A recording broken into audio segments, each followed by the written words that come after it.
আলাইকুম।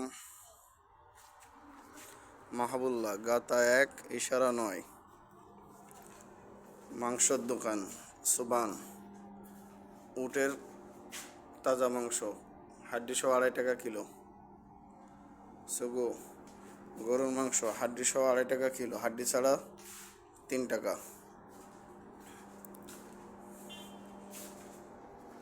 ব্যবসা 1.5 দিনার kilo.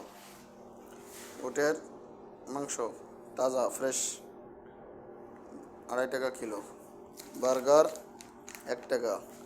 Mushroom রবা দিনার, 1 পিস রবা দিনার। Chicken mushroom 750। ও উটের পায়া 1 পিস 1.5 দিনার। ও লাহাম সাফি شوف ما شاء الله، هذا لحم صافي 3 دينار كيلو. وفي عظم، هذا حد صاصة 2.5 টাকা কিলো।